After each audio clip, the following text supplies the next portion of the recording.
Welcome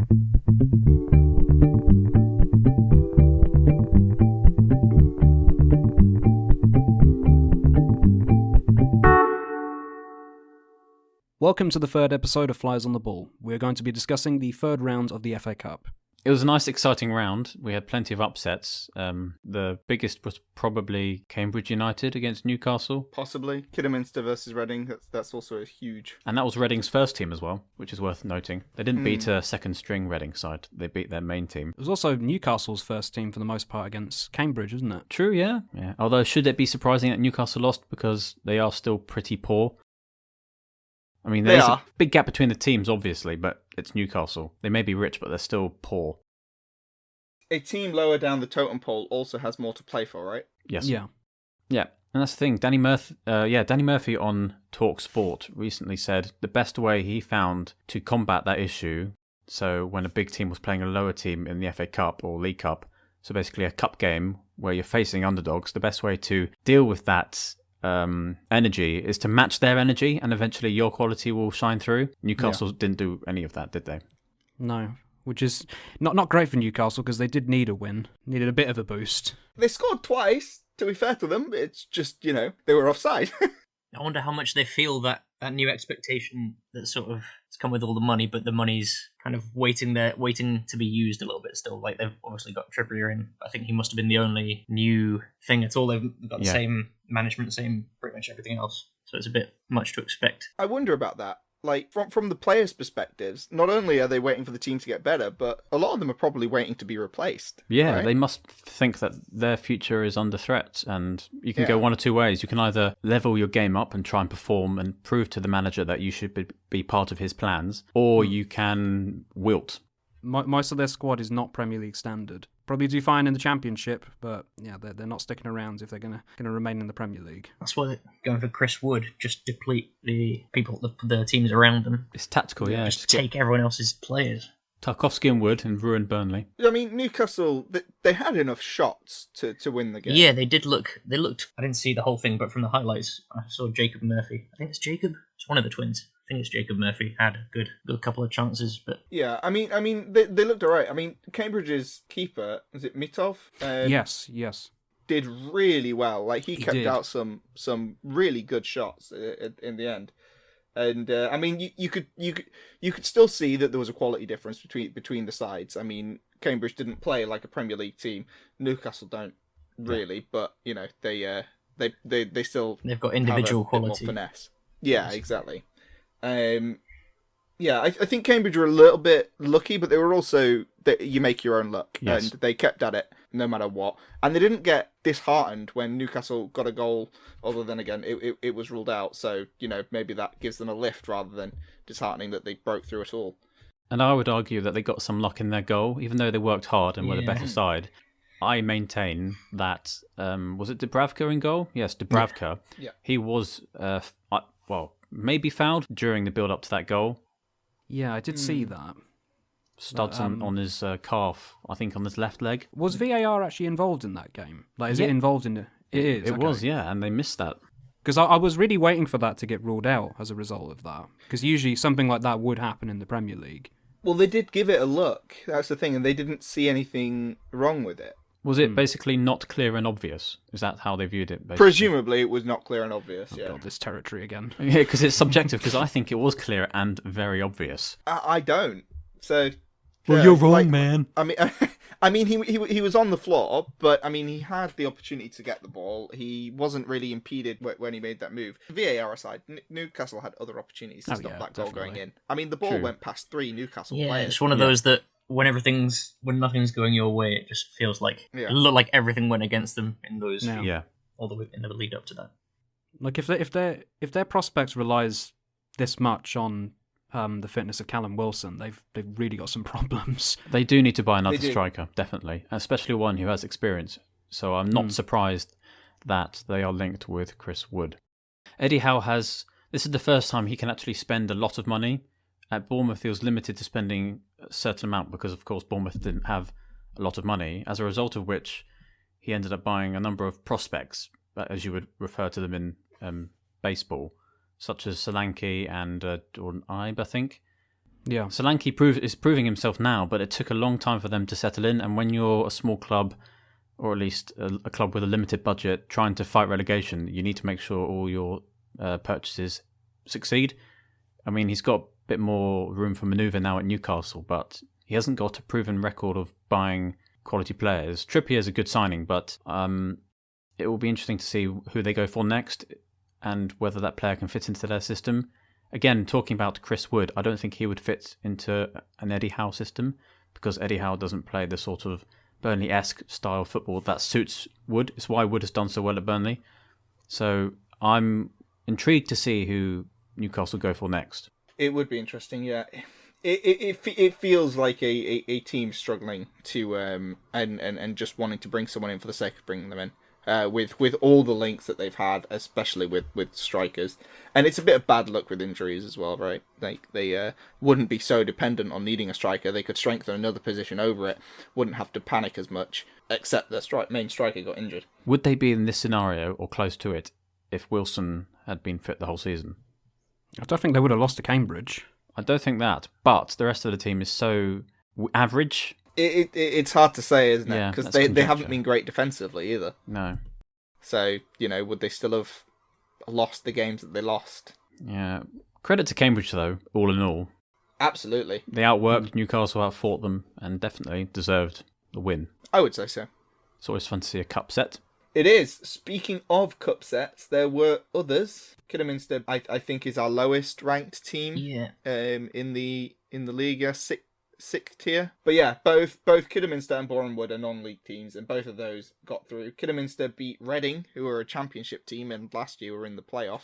And they went down as well. They went down 1-0. Reading opened the scoring, and Kidderminster fought back, got 2 goals. Quintessential upset, really. Really is, yeah. And it'll mean everything to Kidderminster, right? I mean, that sort of win. It's a shame almost that their next game, which I think is against West Ham, isn't at West Ham Stadium. London, yeah, they would get such a big slice of the revenue if they went there. And yeah, there's a video of the Kidderminster dressing room after the match. They go mad. It's great. Yeah, it's great to see that. It shows that some clubs, at least some players, still love the cup, especially the lower clubs, because it gives them an opportunity to go on basically an adventure, to go as far as they can.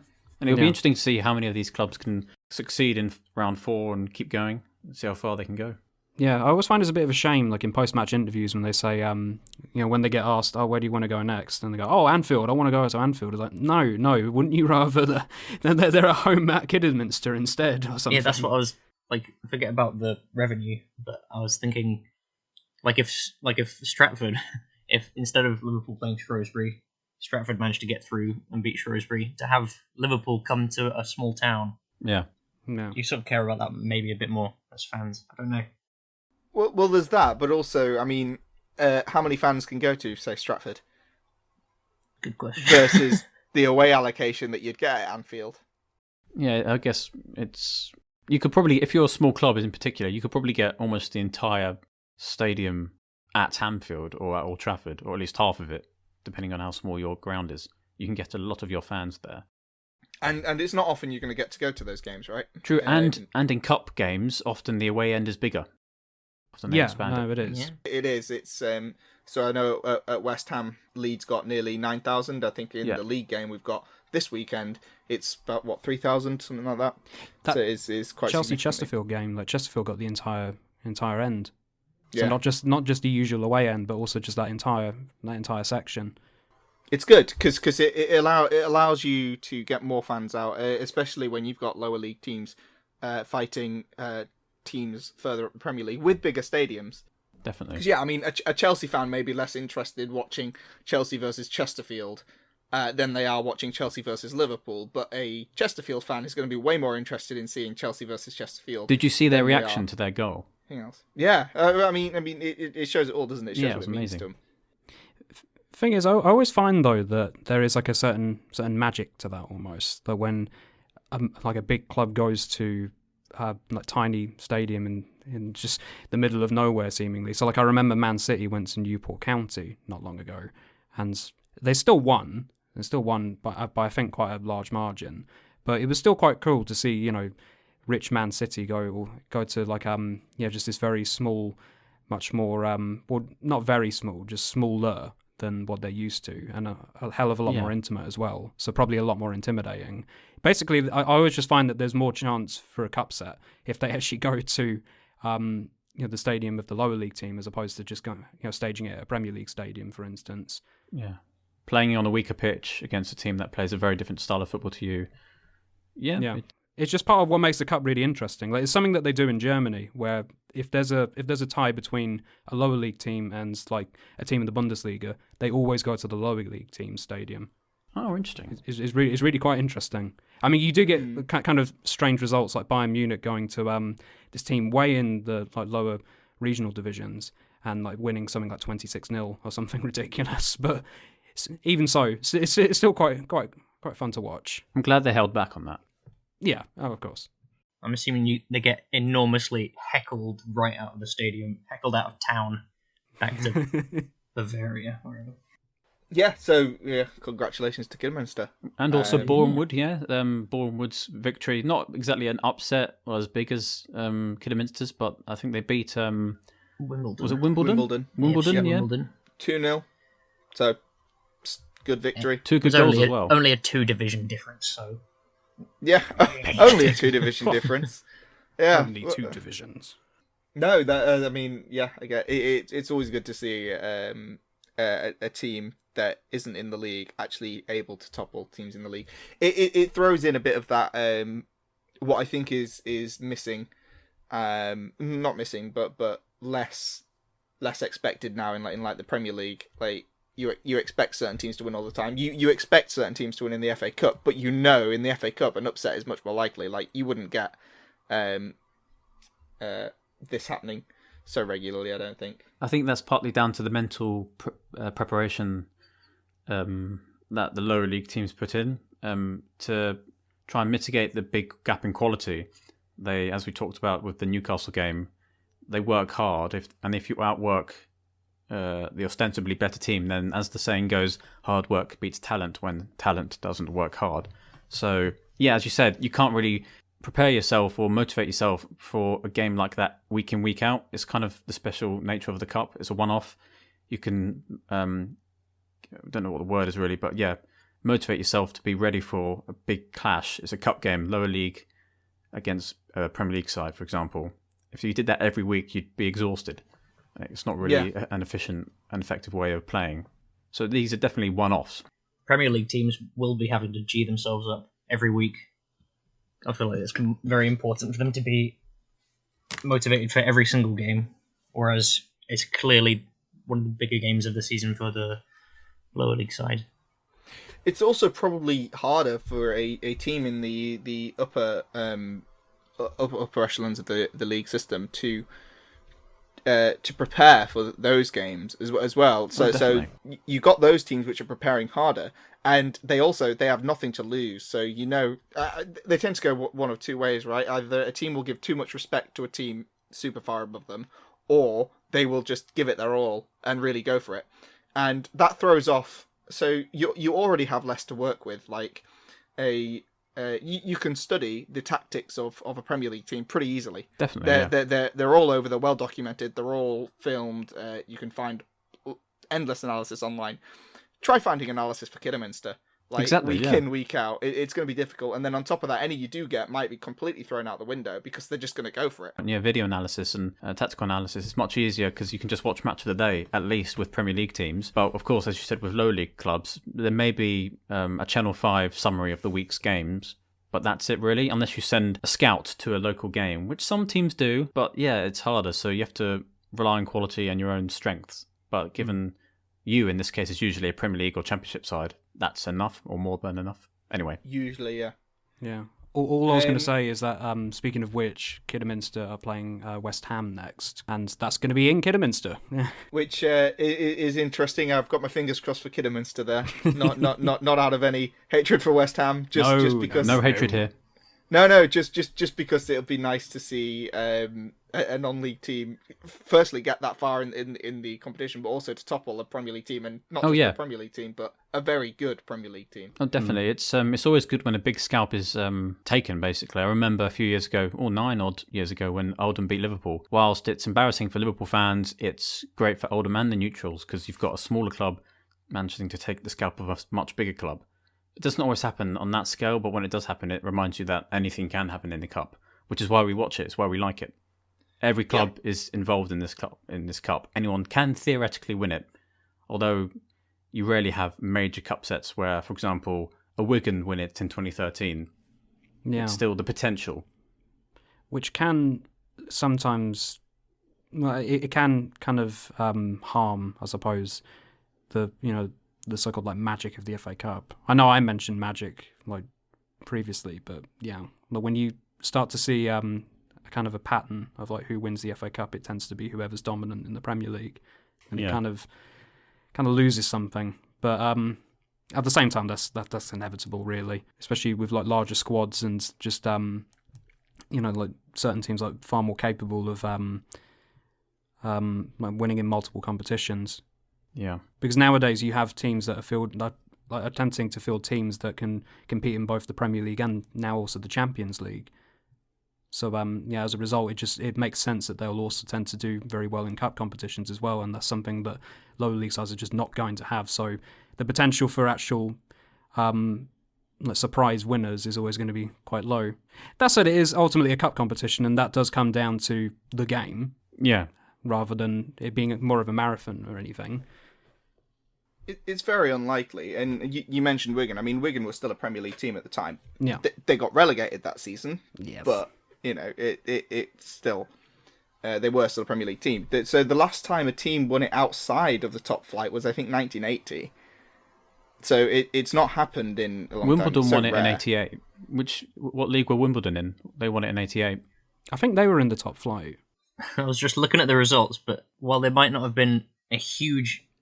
Well, there were cup sets in their own right. I think there was a lot of magic, even in the defeats. Like, even though there were heavy defeats, I'm looking at Swindon City, Chelsea Chesterfield. There was always one goal at Shrewsbury against Liverpool as well. Oh, I remember. I don't know if you watched the Hull Everton match, but just before kickoff, they said in the booth, "Do you expect there to be a cup set on the cards?" And they both, and I think maybe Williams and Shearer, I think, were there, and they both said no. And then what happens 46 seconds in? Hull score. Yay! And then they could have won, to be fair. Everton, again, as we've talked about quality, without a Townsend goal. And all of Everton's 3 goals were good, but they weren't the better side at all. And without a Townsend long-range shot, they would have been in extra time against a very competent Hull side. Should we look at any other games? One of the teams I wanted to mention. So I watched the first half of the Luton versus Harrogate game, and Luton ended up winning that 4-0. They're above Harrogate, and they're a league or 2 leagues. I think Luton might be Championship, above Harrogate, who are League 2. And whilst Luton won it 4-0, I think it went into half time 1-0, and Harrogate had looked the better team for that first half, and you could see they were giving it everything. Obviously, ultimately, they must have fallen apart in the second half. But no, it's just, again, teams just going for it and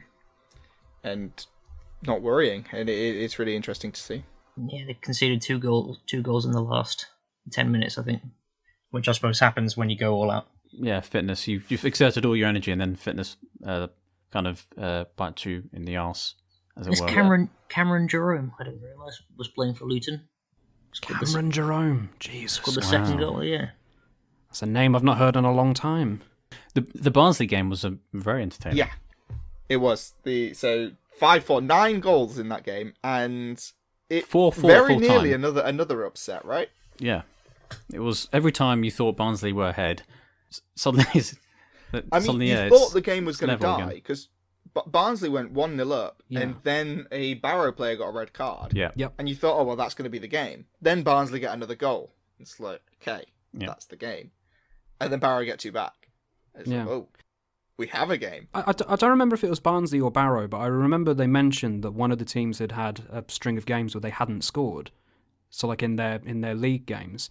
And so, to then get to a game where like actually, can you imagine like being one of those teams where you score four? Actually, no. Can you imagine being Barrow? Sorry, where you score 4 goals and still lose? It's interesting. Yeah, so Barnsley have scored across their last 8 league games before the FA Cup game. They had only scored 4 goals. Wow. Across those 8 games. Okay, so it was Barnsley.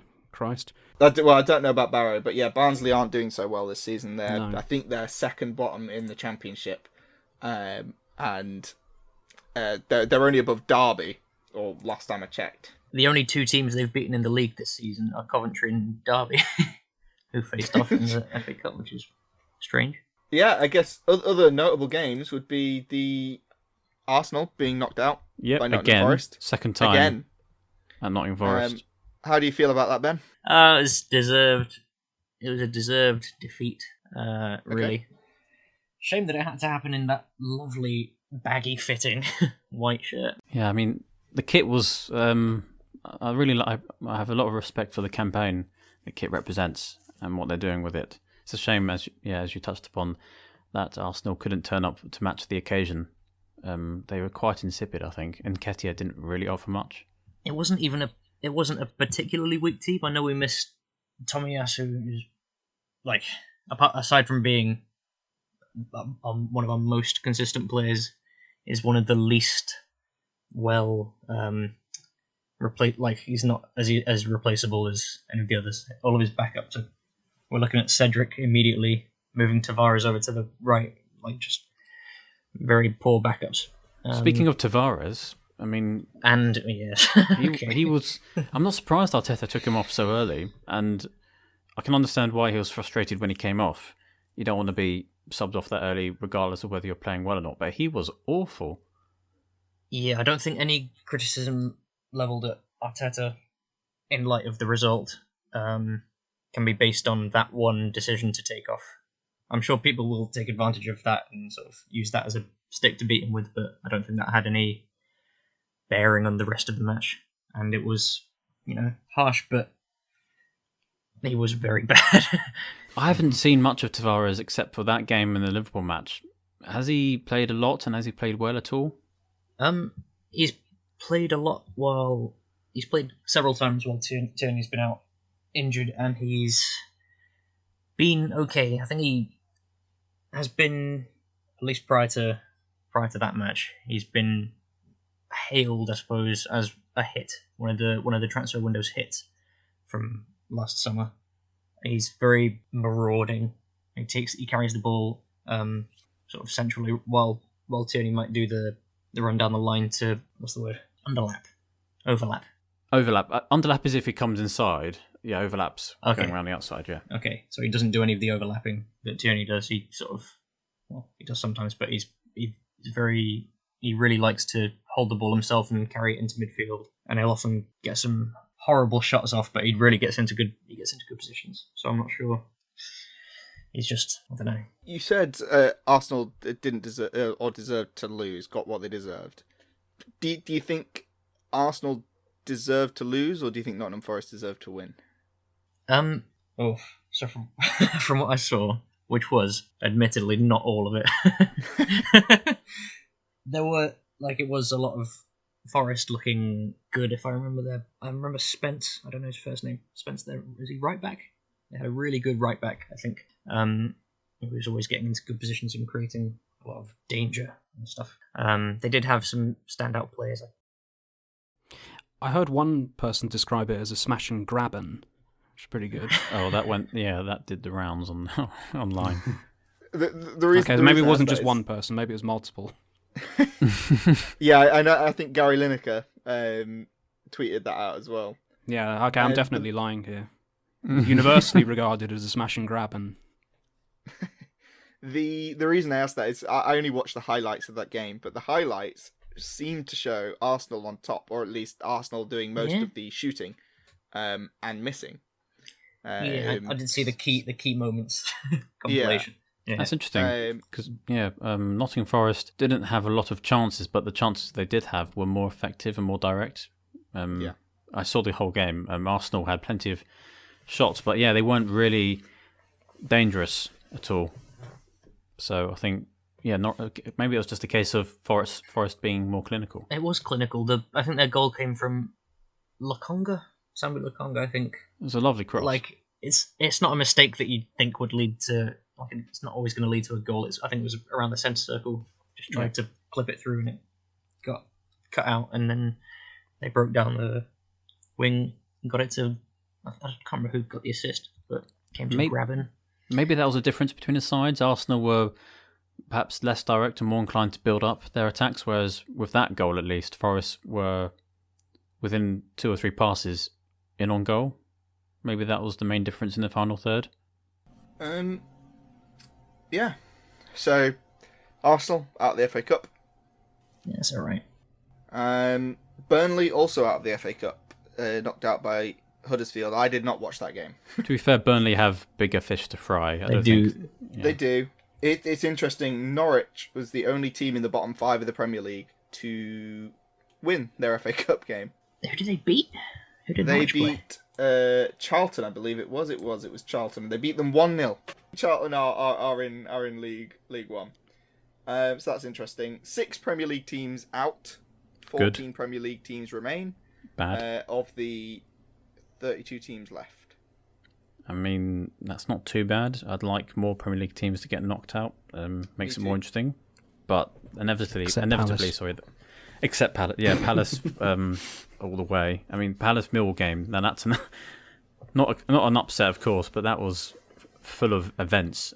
Unsurprisingly, because Palace and Millwall have a long-standing rivalry. And then, of course, you have Morecambe versus Tottenham, and Morecambe went ahead against Tottenham. They did, yes, and that was and that was that potential upset on the cards.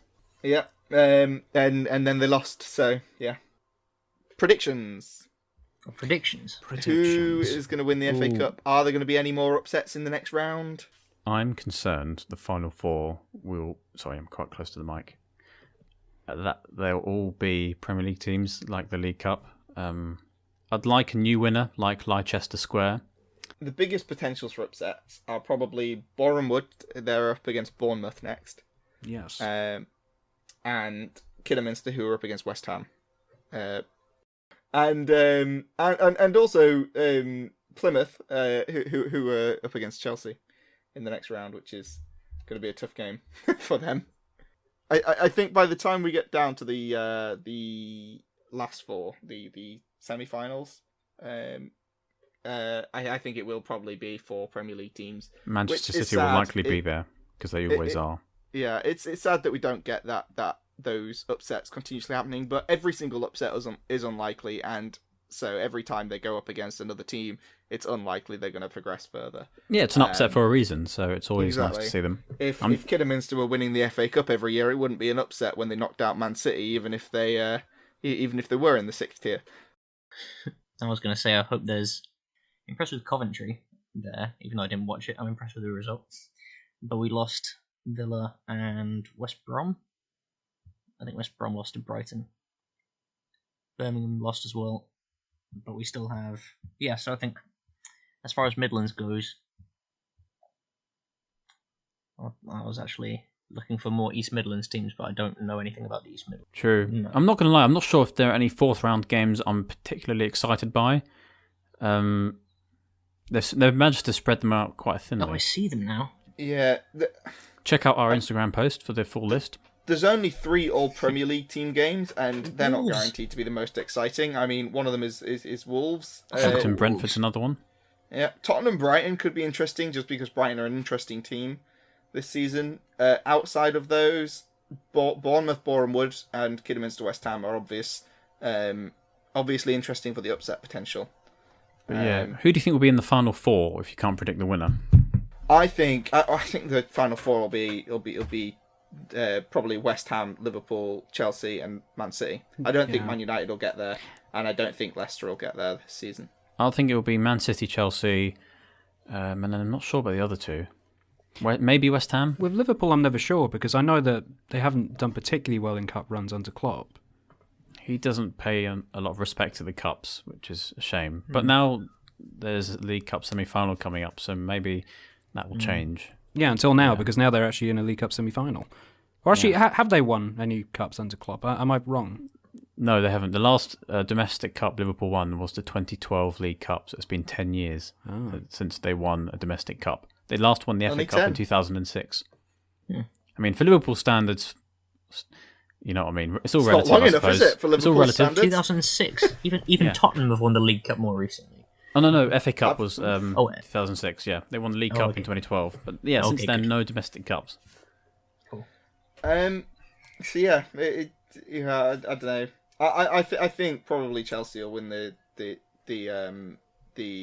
FA Cup. I think it'll be That's Man my City. prediction for overall winner. Okay, mine is Man Because City. I think Man City will focus on the league, whereas Chelsea, knowing that the league has got away from them at that point, will go fully in for the cup. Conversely, I think City will have the league wrapped up by then, so they can, and they have the squad depth, as proven before. Yeah. They'll go for both and Europe. I think they'll fail in Europe, but I think they can do a domestic double. So I think my favourites are Manchester City. There's too many to predict at the moment. There's too many to sift through. I'm just looking at Man U Middlesbrough, thinking it's the year 2000 again. It's a Premier League. That's a nice Premier League, old Premier League matchup. I remember the Southgate days, though. Yeah. What's your hot take for My predictions? prediction, I think, is Kidderminster Harriers. I Okay. think they'll go on to win it all. I would love that. The amount of money that I think they'd go up a few tiers.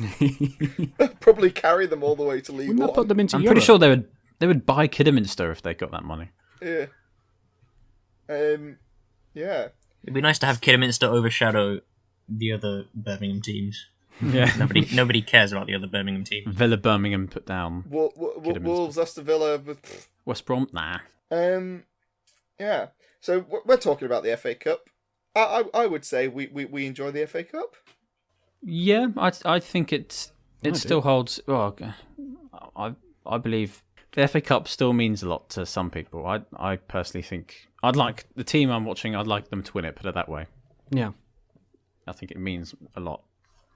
I do too. It'd be nice to see more upsets and less like who's won it over the last few years. I think Leicester won it last year, which is interesting. First time in their history. Wigan Was in it 2013, but usually it's the big clubs normally winning it. I mean, Chelsea have won 6 or 7 over the last 15 odd years. Yeah. So it is the same teams over and over again, but it's still interesting, and even beyond like winning the cup itself, seeing upsets, just seeing teams get to the fourth round and stuff like Kidderminster have now, it's still fun. It presumably means a lot to those teams. I mean, I enjoy seeing it, even if I don't watch all the games. I enjoy seeing it, and I think it's very good for the English football pyramid because it distributes revenue. Definitely. Down. It was marketed as the People's Cup a few years ago, and it kind of is really, because all clubs will enter it. So in that way, it allows all of English football to participate in something. It's one of the few things that continues to unite the English football pyramid, really, because like the Premier League is the gap between the Premier League and the rest of the English football pyramid is like growing, is growing further and further. So something like the FA Cup just continues to, just something that can somewhat unite the English football pyramid, even just somewhat. It's steeped in heritage. Yeah, It's a fundamental part of English football, whereas the Premier League, although it is the first division in English football, it's not the old first division. It doesn't carry the same historical weight, no matter how much Sky Sports does to persuade you otherwise with all their YouTube videos of top 5, top 10 best goals and saves and so on. There and all are, the stats that they say that only pertain to Premier League football. Yeah. The FA Cup's been around since the beginning. there are quite a few clubs where like it is their greatest ever achievement winning the FA Cup. Yeah. So like for instance, like for Crystal Palace, the club's greatest ever achievements really are reaching the FA Cup final twice. So My dad's been to both. that's really where the significance of the FA Cup comes in. Is more like because most teams will never see like a league title because ultimately it's more of a marathon, and most teams just don't have the resources to keep up consistent success. So much so that they win the league. Whereas with the FA Cup, really it comes down to each individual game. So and anything can happen, as we see with numerous cup sets, and occasionally teams that you wouldn't expect to win the FA Cup winning it, like Wigan in 2013, or even Leicester. Yeah. yeah, that really is where the FA Cup remains relevant, is the fact that it gives other clubs the opportunity to win something. Or not even win it. Just to engage in something. To be fair, a good case in point is West Ham. West Ham fans and West Ham as a whole have a very proud history in the competition, and it kind of fuels their belief that they are a big club. They are quite a large club, but it's because of their FA Cup success in the 70s and 80s that they view themselves as a large London club. That and the fact that they ostensibly won the World Cup by themselves. But yeah, the FA Cup, it takes pride of place in many clubs' histories. Even if you don't win it, the cup run is remembered because it's special, because it means something different to a normal league season. And a one-off game against a bigger club, again, is remembered. You don't get that in other competitions. There is something though to say for VAR. So VAR is used without going into the incidents that happened in the games, because there were some across the games in the FA Cup. But should it be used in the FA Cup where it can be used, or should it not be used at all because it can't be used in all the games? It should be really consistent, because as we've seen in round 3, it was used only in Premier League stadiums. It should either be used in all games or none at all, because it's not fair. There has to be consistency, and we can always go over the current issues with the people using the VAR, but at the very least it should be used in every single match. Otherwise, it's not really a level playing field in a sense. VAR is meant to be in use for every single game, and I don't buy the idea that they can't use it in every stadium. It disrupts. Well, it's about money. Some teams don't have the money to do that. The Cup, I guess, the FA could go and do that. But sorry, James, you were going to say something. I was just going to say that it kind of disrupts like one aspect of football, which is often quite nice. Is like, it doesn't matter what level you play it at, it always remains the same. Like, the rules remain largely the same. So like, it doesn't matter if you're playing it in the park with a bunch of mates or whatever. It's the same as when playing it in like a Premier League football match. But then when you introduce VAR, of course, it just means that, yeah, it's not quite the same then. And the fact that it's not present at all levels of football, yeah, is not the best. I must admit, watching the Forest game, because Forest, of course, didn't have it in the Arsenal match, I felt nostalgic at the fact that it wasn't in use. So when something happened, a foul or a goal, there wasn't 5 minutes of delay. I enjoyed that. It reminded me of the good old days, as it were. But yes, there's a consistency issue. If I was a lower league team going to a Premier League stadium, especially if you're from a much lower division, you don't really want to be waiting around 5 minutes for them to make a decision. You want to be there to play football, in front of your fans. It's you're against these best teams. You want to be playing, and sure, they add on injury time, but it never adds up right anyway. And it adds an added controversy to the Cup that isn't needed. The Aston Villa game's an example. The Leeds game's another one, and obviously in Nottingham Forest versus Arsenal, there's a couple of incidents that could have been called up for VAR had it been there. Mm-hmm. So there is an inconsistency on that. There was the Palace goal where Mateta was offside. Yes, he was offside for that. And it's sort of, I don't know. It wasn't quite as much outrage about that. It was more of a, well, I did find that weird. I did Yeah. find that weird. They just, he's offside anyway. Well, yeah. It's so I suppose that's the thing. Like, a team might feel more aggrieved if VAR's not at their game, and therefore they feel like they shouldn't have lost. Like, if that scoreline should have been 1-1 and then gone to extra time, penalties, whatever. If VAR was there, then Millwall might feel aggrieved at the fact it wasn't, whereas it was in the Man United Aston Villa game. But then equally, or Aston Villa rather, might feel aggrieved that they did have VAR, whereas other teams didn't, because they had a goal ruled out for VAR, or with VAR. Yeah, so they had 2 goals ruled out, didn't they, Villa? They did have 2 goals ruled out. One was very clear. I think the linesman caught the second one. The first one was, let's just say it wasn't clear and obvious. And, yeah. And it's interesting noticing how United fans quickly have gone again on United, how the overall reception of Manchester United's performance yesterday by their fans was very negative. They thought United were awful. Whereas if you look at the stats alone, they were poor, but then the stats show that United had more possession and more chances. Of course, stats don't tell the whole story, but it's interesting to show a difference between the amount of possession and the amount of chances they created and how Rangnick's system worked, or rather didn't, in the latter stages of the game, with what the fans saw. Old Trafford hated that, basically. They hated that performance. But if you look at the stats, it paints a slightly different story, which, of course, isn't the overall picture. I just found that contrast interesting. It would be interesting to see those stats on sort of a time graph, right? Because it would be interesting to overlay that with the VAR interventions and see if there was drastic changes. But ultimately, I don't think we have that. Someone could probably do that, but I mean, that's a lot of effort for possibly some interesting information. You could say, well, VAR does actually change the impact of the game. If a team is in the ascendancy and a VAR intervention happens, it can switch around. If we had that data, we would know much more about whether VAR was useful or not, I guess. But it is a lot of effort to go to analyze that, and because different teams playing different tactics, it's not that simple. Like a team that plays counter-attacking football is going to get less chances, and so that might skew it as well. Whereas a team that plays full attacking football is going to have more chances and more possession, presumably, depending on who they're playing and what their tactics are. Oh yeah, all these sources of information, if you take them separately, then you get a piece of the jigsaw. But if you bring them together, then you can understand the game. And of course, you can only learn so much without actually watching it yourself. But yeah, and even watching it. Yeah, and even watching it then, yeah. Villa were hard done by. Was that roughly agreement in that the FA Cup should not have VAR in any game if it can't have them in all of them? Or was there... That's what I think. I think either every game or none at all. Yeah, I'd probably say the same, honestly. Yeah. That's all for this episode of Flies on the Ball.